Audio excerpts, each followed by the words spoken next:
not moving. Okay. I need to go through the motions so you can see what happens, okay? Yeah.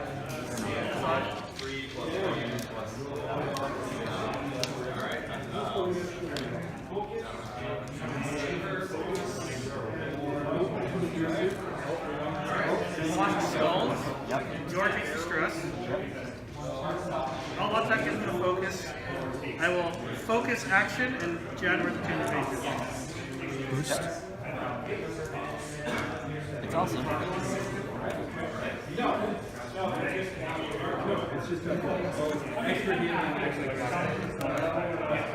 Up close and personal. Well, no, for a YouTube channel.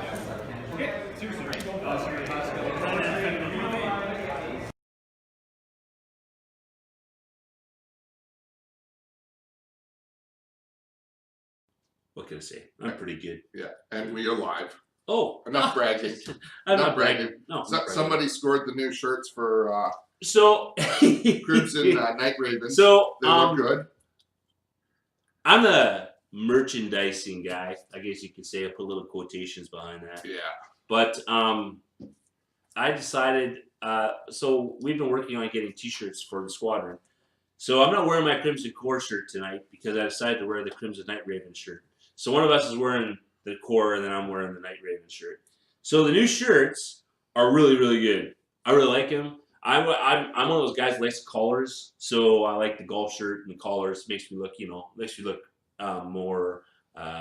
What's the word I'm looking for? Collared. No, more elegant. Yes, more elegant. Yeah. I look smarter than I actually.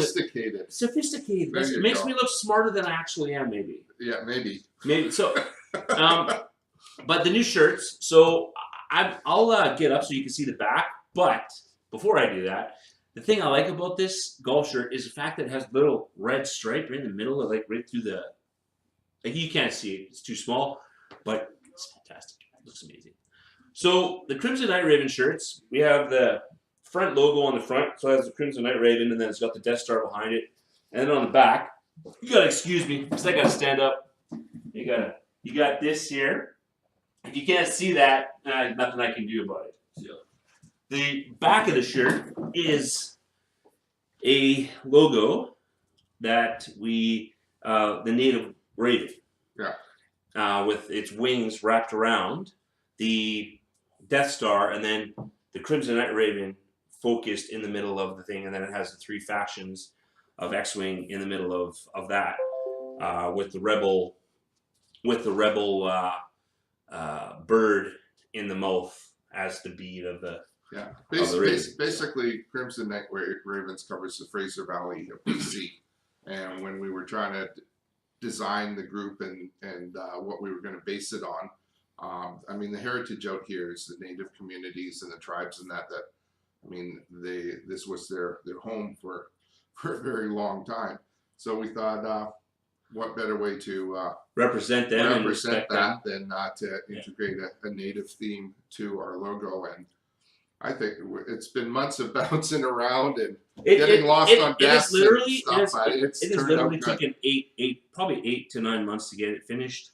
But see, I'm one of those really picky guys. So, like, if I'm trying to make something, if it doesn't look good and I don't like it and I don't feel it has a good pop to it, I have to go back and change it. So, and then that's kind of the way I am. So, but anyways, enough talk about that. I just wanted to introduce the shirt because I'm kind of bragging about it. He's kind of proud of it, and he should be, because when you see him in person, they kick ass. They're good shirts. So, we're here to talk about our Wave 8. Our wave campaign that we're going. So we had waves 1 through 8 tournament on Thursday. Yeah.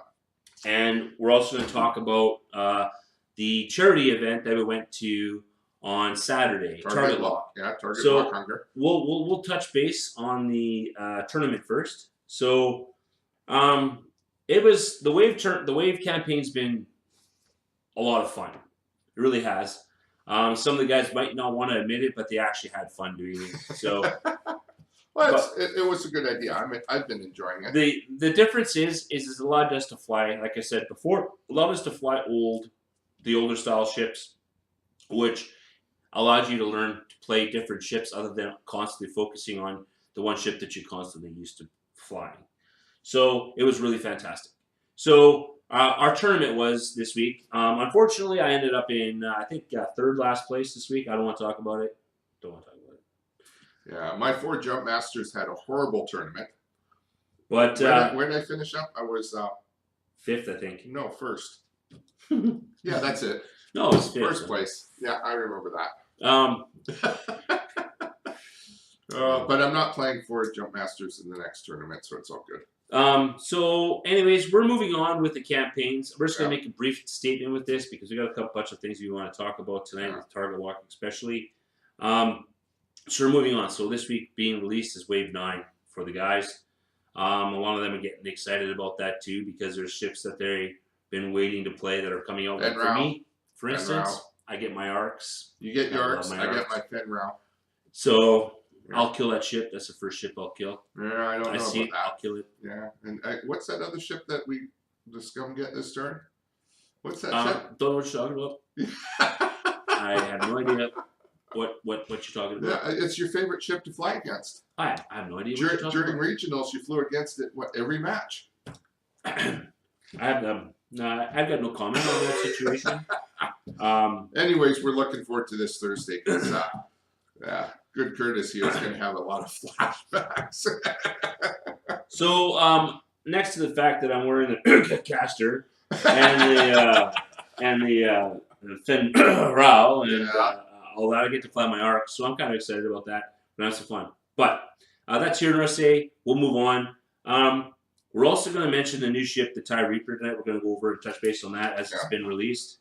So we'll hit target lock first, and then we'll hit the TIE Reaper last because I was just looking over some of the paperwork from it. Looks like it's an amazing Imperial edition. It's got some interesting stuff. So, and the good thing about it is we'll have some, it'll be fun to talk about. So, target lock.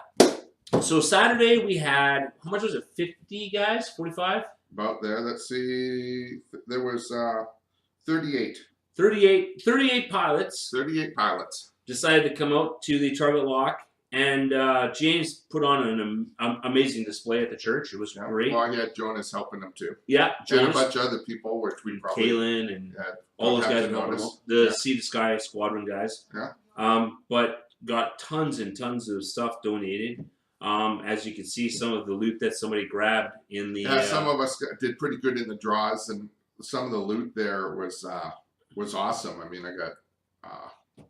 What is that? Our favorite Sling Paint guys. Yeah, Hey, Sling Paint, man. tokens. You guys rock, man. Way to go. Thank you very much for all that. Hidden Forest. I got these. I'm going to use these for Legions, 3D printed things. Imperial Hobbies. We're going to do some name advertising because these people donated. I think it's great. Imperial Hobbies donated a bunch of gift certificates. They're just camped out in Richmond, Russ Baker Way. Strategy Games and Hobbies, Main Street, Vancouver. They were donating. Hidden Forest sent stuff in. We got stuff from who else? Who's this? Painted Bat. We got all kinds of stuff. James had some things made up by that Hawaiian Mako design guy. Some great cards. It was a good day. It was a really good day. And the good thing about it, and I think it's definitely downloadable to do. It was for the Surrey Food Bank. Yeah. And they raised with the 39 X-Wing pilots flying that night. They raised $4,000 in donations. Yeah. Congratulations, James! Fantastic job. Yeah. And it was run really well. Obviously, with Jonas running behind the ship of the organization, part of it was really good to see. And Mandalay was there. Mandolin. Yeah. I think that's so. Sorry if I pronounced your name wrong. Yeah. Up Squamish way, if I remember. Yeah, right. And he donated a bunch of stuff, and it was really, really good. So Crimson Knight Raves donated something, and it was. Sea the Sky had a bunch of stuff. Sea the Sky had a bunch of stuff, and it was a lot of different groups. I mean, we got stickers that were in the good bags. This one's Aero Squadron from West Side LA. I mean, there was stuff from all over the world. It was great. You know, it was a really well done atmosphere. Yeah, we had a good showing. So Our squad. the Crimson Night Ravens, we'll just quickly go over the placings. Yeah. Other than the fact, I think I was like third or fourth last in the list. No, you weren't that bad. Let's see. I think it was like 37th or something. I finished in 10th. Adam Foster, who got 4th, I was playing him the last match. I could not get rid of his Poe. Yeah. If I got rid of his Poe, I would have made top 4. I probably would have. I think I did the math. I would have been in 2nd, but I didn't do Poe. I finished in 10th. Actually, Who else we got here? Nathan Fleming. He's in our squad. He finished a decent 16th. Who else we got here? Dan Hope, 22nd. Adam Foster, is he the one with the Lambda, Poe, and Thweek? Yeah. I played him in the first round, actually. Did you? He was from, they're from the Sea to Sky podcast. Yeah. We had a really good conversation with him. It was a really good game between us, too. So he was running the Lambda class with Collision Detector and the PELP. Yeah. He was also running Poe, which is the normal Poe, like you have TIE Advanced, or the Advanced Optics, the title card, auto thrusters, R2D2 and VI, and then Thweek just had the auto thrusters and oh man, I can't even read my own writing because that was so bad. And one other card. So I was talking to him and we had a great conversation. I was really close. I lit up his Lambda class within probably the second turn with my loadout, and like always, Poe was the one who did me in. So my game with them, I made the mistake of flying to the Lambert class instead of having it fly to me. yeah, I got rid of Tweak and I got rid of the Lambert class, but once I got rid of those, I had nothing left for Poe. yeah. If I was smart, what I did is I started on the same side of the table as the shuttle and then went straight for it. If I was smart, I would have started on the opposite side and dealt with Poe and Tweak first, and then finished the shuttle off last. But he had a really good loadout and he had a really good game. So I had a great time talking to him. The 5 games we played, out of the ones that I remember, out of the 5 game opponents that I played, 2 of them are from the Crimson Night Raven Squadron. I don't even have them on my list of stuff. Well, I remember we had a game. I don't remember Yeah, that game. it was 25 minutes long. But one of the players that we played against was that I played against. His name is Doug, the older gentleman there. Yeah. Great guy, friendly guy, nice guy. Just coming out, hanging out, donating, playing, having fun. He was running the Fire Spray, an Ashtec with Lothric, and Backstabber, just a plain blank black Backstabber. Yeah. The Fire Spray had Cade Bane, Bomblet Generator, the Andraste title, Expertise, Tractor Beam. The Ashtec had Expertise, Vectored, Sabine, and Tactician. He just had really bad dice rolls against me. Well, what were you playing? Well, I was playing the Kylo shuttle. Yeah. And then I had the man, I don't even remember because it's something I want to forget. Something you want to forget. I had boss set up to do a lot of damage. I had a Hawk with Cad Bane on it. Then I had a bomber set up to fly in and do what bombers need to do. It worked really well. Well, the 3 games that I won, I only lost like 40 points, if that, in 3 games. And then I played E. Yeah. He knows how to play. Yeah, he's a really good player. His loadout was quite was quite extensive. I had to take a picture of it. It was so extensive. But he was playing the Scourge Bomber. Yeah. He had the Inquisitor, and he had Captain Justero, and he had like seismic chargers, guidance chips, genius, havoc, adaptability, trajectory simulator, extra munitions, and harpoon missiles on the Scourge Bomber. And then on the Inquisitor, he had cruise missiles, auto thrusters, push the limit, and TIE X1. And then Justero, he had munitions, harpoons, Deadeye, Vasquez, Contraband, Cybernetics, and guidance chips. My game against him didn't last too long either. I decided to joust Don't him joust. with my ships, so that didn't go over too well.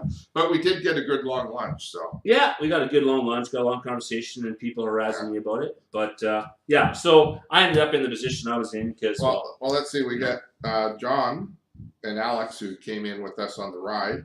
They finished John 29th, Alex 30th, and then you were 36th. Yeah. That's not bad out of 38 people.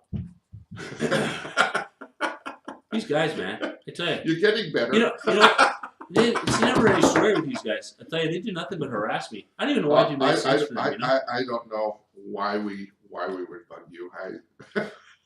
Make it sound like it's easy or something to bug me. Unbelievable. These guys. Man. Oh, No, man. it was a good day. We had lots It was of good. fun. It was good fun, and James did an amazing job. And again, James, thanks for putting that on. It's always good to see somebody going out and putting a good, wholehearted effort into a charity event like his that. community and all that too.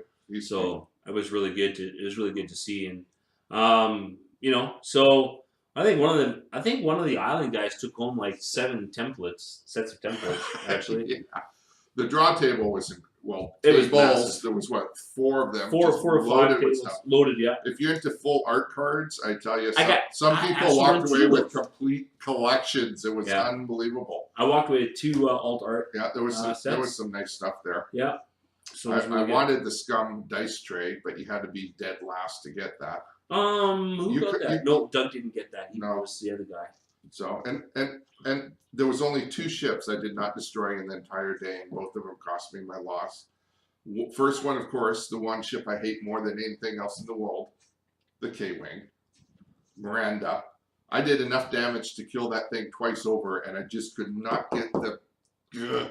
Even when the game was over, it had no shields on it. It would have to start regenning again. I could not get rid of that damn ship. And then in my last game, Poe, I cleaned house on everything else nice, but like I said, I ran up. I could not. I could get the shields off, and they were back on next. Hey, turn. I'm actually really enjoying that conversation Oh. because it's nice to see him getting, It drove me nuts. because I'm Everything else went off the board for me. It was a great day. But yeah, oh man. Miranda and Poe, and the dumb thing is on the 5th game, I fly Poe. I know how Poe works, and I chose to hit Poe last Scum instead guy of first. flies rebel. That's Right? what I get. I deserve it. I totally deserve it. But I mean, the whole day was a blast. I enjoyed all the games. It was again. And there's a lot, like, event. I'll be honest with you, like the X-Wing community, just in general, It's a good group. was a good group, right? They help each other out, and they stick by each other, and it's always good to see. So and we always seem to support one another quite nicely. Yeah. So, but anyways, one of the biggest things that we want to be talking about. So our last episode, when we had Alex visiting us, we were talking about the Saw Renegade Yeah. expansion release. So we're here to talk about the Imperial release, the TIE Reaper. The TIE Reaper. So it is another shuttle. Yes, it is. And I believe, if I remember correctly, where is the? Give me one of these for a second. Yeah. So it has a 2 pilot slot. So I'm assuming that a lot of the Imperial guys are going to once again put Palpatine in this wonderful shuttle. It could. So its dial is not any different than the other shuttles. Yeah, it is. Look at the number 1. But, What do you see right there, my friend, in red? Oh, look! Did they seriously put a number 1 sloop in there? Yeah. How are you going to do a number 1 sloop? Very simple. You put the 1 token there. You Yeah, turn no, the ship around. Okay, wise arse. What a wise and then guy. you take a Right. stress. But wow. So sorry. this puppy can turn on a dime. So this is going to be quite interesting because if you actually take a look at the actual model of the ship, it kind of reminds me a little bit. It's a larger version of the Striker. Yes, it is. So the Striker, which has its nice wings around the way it has it on here allows it to make a lot of hard maneuvers. So this shuttle being the way it is, which I didn't know there's actually every single one turn on this dial. Oh yeah, this thing is. I mean, you've got a hard one, a soft one, one straight, and then you got that schloot. You got the 0. You've got all of the 2s. Oh, so it's hard, got all the soft, 1s and all the 2s, and then it has 3 and the 3s. 3s are just a straight and a soft. It's got lots of red on it, lots of green, So but it's meant to be highly maneuverable at slow speeds. I mean, if you got a way to get rid of stress or something, I don't know if Imperial has a way to get rid of stress. I don't know. But this thing's also set set up for jamming. Maul. Because all you get is, like you said, the 2 pilots, and then if you got the 2 named pilots, you get an elite upgrade or whatever they call it. Well, it should be an interesting ship to play with, and the pilots. What's the top pilot? What's the top pilot? Pilots. Sure. So the top pilot is Major Vermille. If I said that right, Who knows? So he's a 6 pilot, and is the highest pilot in this ship. There's only 6. There's nothing higher than a 6 on this, and he is he's got a 3 base attack. He's got 1 agility, 6 hull, and 2 shields, which is pretty decent. Yeah. For Well, they're all set up with that. They're set up for he also jam. has focus, evade, and jam. Now, Major Vermille, his pilot ability says, when attacking, if the defender does not have a focus or evade token, you may change 1 of your blank or focus results to a hit result. So That's not bad. that's not too bad, but if the defender has What's one, his he can't cost? pretty much do anything. He's 26 points. Well, that's not expensive, really. No, like 26 points for a top pilot. Well, That's and pretty these good. things aren't really designed to add a whole lot onto. No, No, you got a Question. VI and a couple pilots. yeah, it's going to be quite interesting to see what happens. The next highest pilot is a 4, which is Captain Farouk. Well, something like that. It says when defending, if the attacker is jammed, add 1 evade result to your roll. That's pretty cool. So if you actually jam, if you use your jam token and jam the guy, you're going to be able to add an evade result. So not only do you get an evade, but you can add an evade. So now you automatically get 2 evades for why wouldn't you want to fly that? That's unreal. With a 1 agility, you get 2 they evades. get what, a 3 attack? Yeah, that's pretty good. So at range 1, that's 4 dice. Yeah. That's pretty decent. And then the 3rd pilot is Vizier. So his ability says after a friendly ship executes a 1-speed maneuver, if it is at range 1 and did not overlap a ship, you may assign 1 of your focus or evade tokens to it. So the good thing about this is if it says a friendly ship, so you put him in the shuttle, and even if you do a hard stress maneuver, you can still give yourself an evade token. Oh no, No, Well, it says another friendly ship. it says a friendly ship. Oh, It doesn't say another friendly ship. okay. So you can actually, after a friendly ship executes a 1-speed maneuver. So I mean, for the Imperials, I think that's a really good addition to a lot of things. I Well, think they it's got- definitely better than the Kylo shuttle. Yeah, they got a base one here at 22 points too. Yeah, and so I mean, it's pretty solid. Well, and you were saying it's like the Striker. Yeah, it looks like a Which- strike. Yeah, which would be why it has title card advanced ailerons. Treat your soft 3s. Maneuver is white. That's decent, considering that they're red on the dial. So changing those to a white is kind of sweet. And it says immediately before you reveal your dial, if you're not stressed, you may execute a white, and that's a soft or a straight. Soft and straight 1, right? Yeah, so a boost. So again, if you technically look at the soft and straight 1s on there, I think they're white already, aren't they? Yeah, they're already white and green, so it doesn't matter. But I mean, this would be treated as the same idea as the Strikers with their little bit of a move. So technically, even though the dial only goes up to 3 because you have a 1 move, I mean it's 4 spaces. Yeah, I think the ship is really good. I mean, I'm not an Imperial guy. I'm a Rebel guy. Yeah. And once again, I sit there and I look at another ship that's coming up for Imperial. I think it's a good addition to the Imperial This is the card I like. I'm not sure if 5 is worth it yet or not, but Director Krennic. Yeah. During setup, before the place forces step, assign the optimized prototype condition to a friendly Galactic Empire ship with 3 or fewer shields. Now, what that card does is increase your shield value by 1. So you got a big ship. Now you're got an extra. Now you've got at least one shield on her. Well, I guess you could do that to anything. As long as you've got 3 shields or fewer, you can bump it up to 4. Once per round, when performing a primary weapon attack, you may spend 1 die result to remove 1 shield from the defender. So you roll a bunch of things in a blank. I can't see why that doesn't mean I can get rid of the blank and you get No, I think that says you have to do it before you roll. No, well, no. How can you remove? You may spend 1 die result. Oh, result. You have to roll it to have a result to remove 1 shield from the defender. So you roll it, you got all the hits and 1 blank. Why use target lock? Just say, okay, I'm removing the blank. It's a result. There goes the There goes the shield.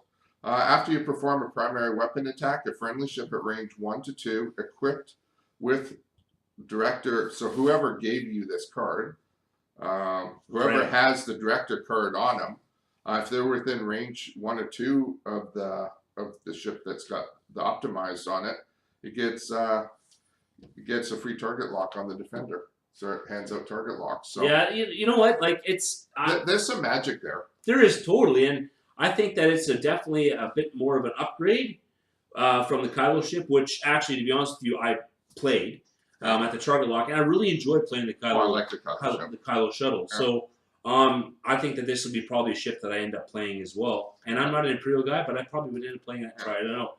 So I'm really looking forward to seeing what that new ship is. And it's on a small base too. Well, yeah.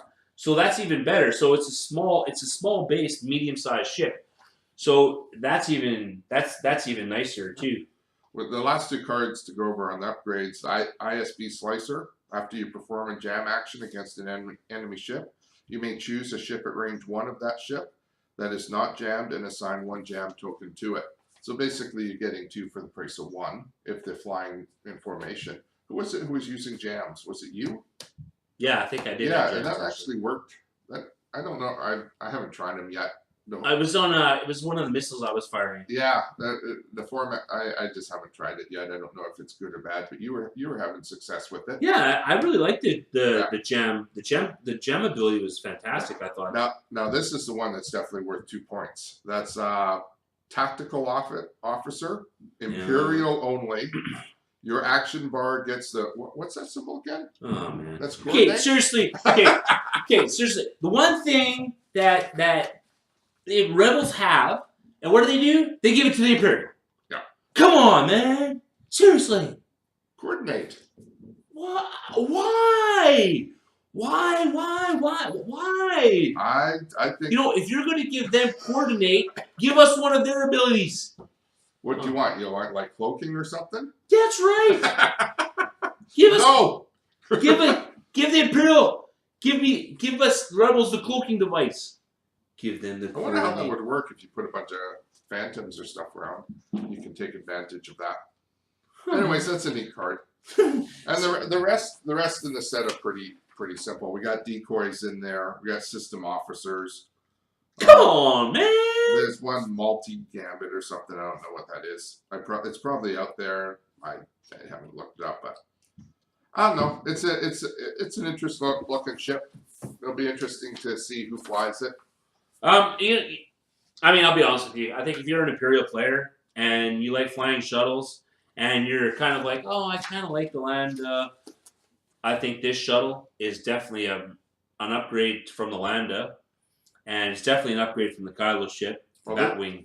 This bugger can do a 180. Yeah, I mean, that's I don't. No offense. That's kind of nice. You do a for soft 1 sloop. Hello, a soft 1 sloop? Are you kidding me? So you do a soft 1 sloop and you turn your thing right around, right then and there, in close range. But you get stressed. Who cares? To me, that makes sense. You're the shuttle. Oh, we're gonna do 180. Hold on.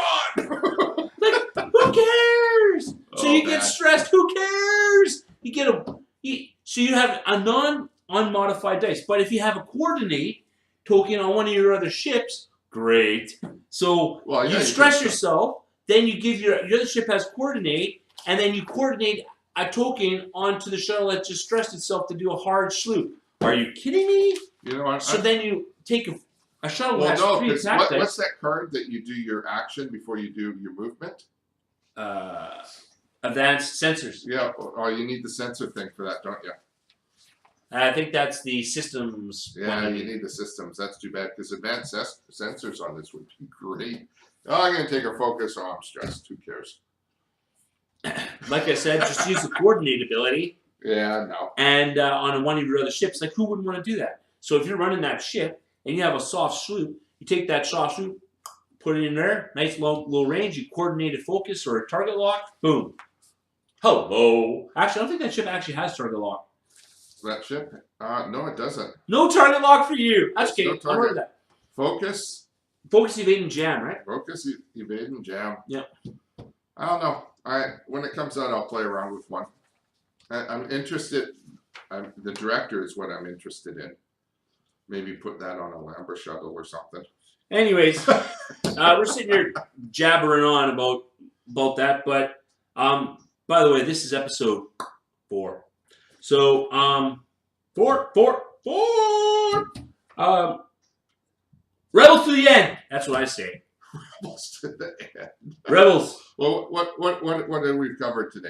So we went over target lock. We went over the wave campaign, and then we went over the TIE Reaper. Again, we're going to end it here because it's getting close to 30 minutes. It's Yeah. over the limit. Short, We're pretty brief. good at that. Yeah. But please make sure you share, like, subscribe, have Yeah. some fun. Have some fun. Keep us in the loop with what you want to do. I'm trying to get the tech guy here to get that discussion board going so that we can get the discussion up. Have a good night. See you later. Yeah. Check it. Thank- Yeah.